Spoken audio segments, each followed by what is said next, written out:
Fala pessoal, eu sou Mauro, economista do Porquê, e começa agora mais um episódio do Economista em Tudo.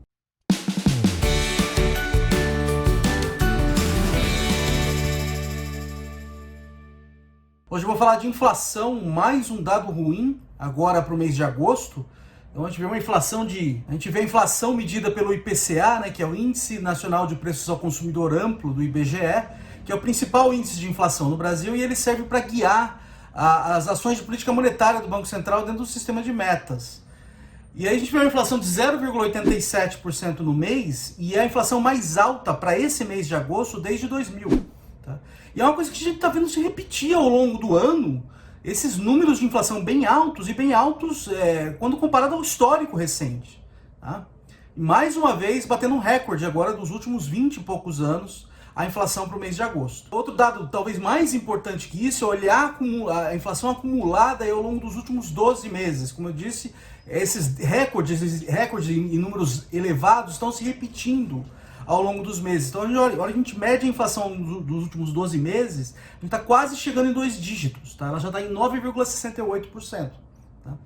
Esse número é alto, especialmente quando a gente compara com a meta de inflação do Banco Central. A meta de inflação do Banco Central nesse ano é 3,75, com tolerância de 1,5 para cima e para baixo. Então, o teto do intervalo da meta é 5,25 e ela está rondando a 10 nos últimos 12 meses. Né? Então, assim, de longe o Banco Central não vai ser capaz de cumprir a meta nesse ano. Então, eu vou falar um pouco sobre isso daqui a pouco, que acho que a meta desse ano já foi. Está claro para todo mundo. Inclusive o Banco Central, a questão agora é a meta do ano que vem. Bom, quando a gente olha para o índice, o que mais pesou no índice, o índice de inflação é uma cesta, ele é a variação média de uma cesta de consumo, dos preços de uma cesta de consumo, típica de um consumidor. Tá? O que mais pesou foi combustíveis. Tá? Mas a gente vê aumento de preço espalhado pelo índice como um todo. Tá? Então a primeira coisa que mais pesou foi a parte de transportes, onde combustível tem um peso grande. E aí logo depois vem alimentação e bebidas. Tá? Então a gente vê esses dois itens aí pesando bastante no índice. Tá? Mas de novo a gente vê a inflação bastante espalhada no índice como um todo, o que é mais preocupante, na verdade. Essa questão da alimentação está puxando o índice como um todo, está afetando bastante o índice, é uma coisa que não vem de hoje também. Tá? A gente olha aí, a gente vê preços de alimentos subindo bastante ao longo dos últimos meses. Tá? Aliás, naquela época, no começo ali na pandemia, nos primeiros meses da pandemia, em que a gente teve deflação no índice como um todo, ainda que o índice como um todo, os preços em média estavam caindo, a alimentação nunca caiu. Então a gente nunca teve deflação quando a gente fala na parte de alimentação e bebidas. Então isso aí é mais uma indicação de como que essa crise está pegando nos mais pobres. Tá? É uma crise muito desigual. Tá?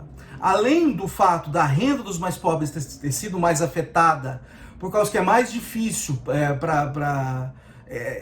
em determinadas ocupações, principalmente ocupações de qualificação mais baixa, substituir o trabalho presencial pelo trabalho remoto, então essas ocupações acabam perdendo mais. Além disso, o aumento de custo de vida está pegando mais entre os mais pobres. Tá? Então você tem queda de renda maior entre os mais pobres e aumento do custo de vida também pegando. Tá?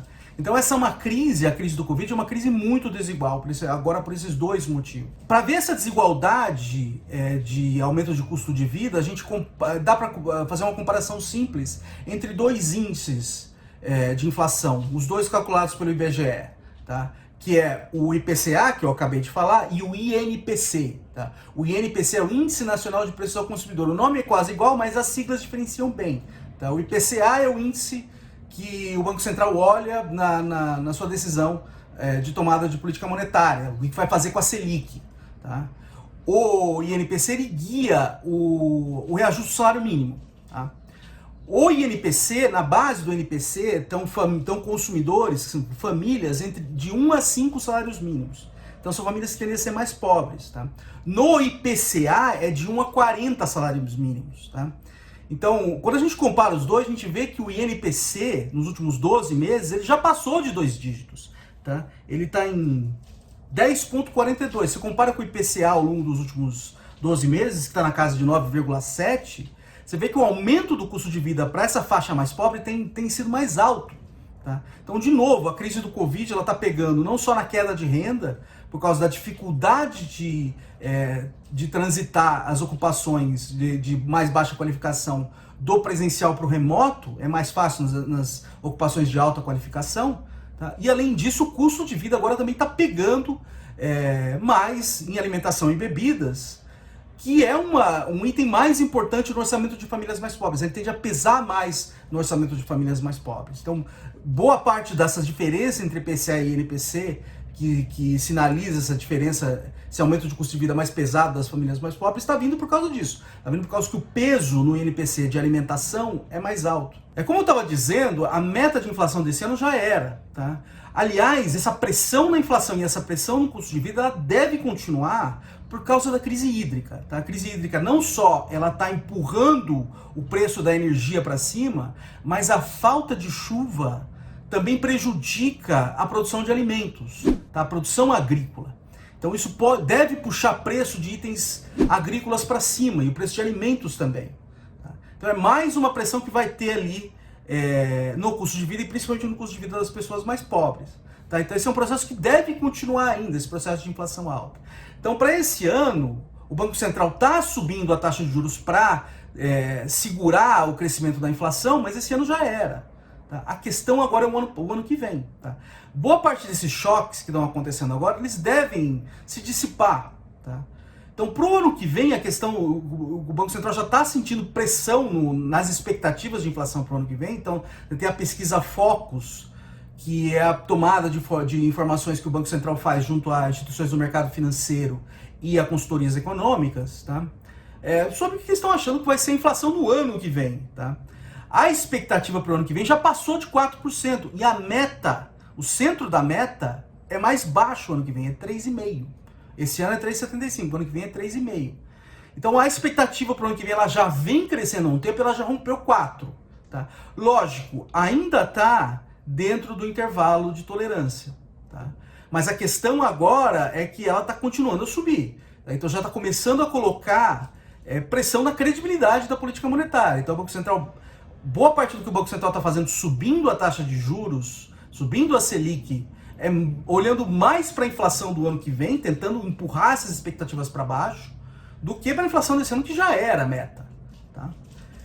E a questão para o ano que vem é que a política fiscal e a política em si não estão ajudando. Tá? Credibilidade do Banco Central não faz milagre, tá? Como a gente comentou no vídeo anterior. Se quiser ter mais informações, dá uma olhada no vídeo anterior. Tá? A gente começa a ter perigo já com o ano eleitoral de relaxamento das regras fiscais e expansão fiscal, meio que desenfreada para o ano que vem. Tá? Além disso, você tem essa confusão na política, o governo, um executivo enfraquecido do jeito que está, essa pressão tende a ser ainda maior. Tá? Então, essa perspectiva de um fiscal mais desarrumado para o futuro, ela já compromete as expectativas de inflação hoje. Então isso pode colocar ainda mais pressão para o Banco Central, subir ainda mais a taxa de juro para não a meta desse ano que já era, mas a questão é tentar pelo menos respeitar acertar, fazer com que a inflação fique mais condizente com o centro da meta do ano que vem, que já está se revelando uma preocupação. Tá? É isso aí, pessoal. Muito obrigado por ter assistido o vídeo. A gente volta a conversar mais na semana que vem. Dá uma olhada no nosso canal, tem bastante conteúdo lá, é www.porquê.com.br. A gente também está nas redes sociais, está aqui no YouTube, no Twitter, no Facebook, no Instagram. E é isso aí, até semana que vem. Um abraço!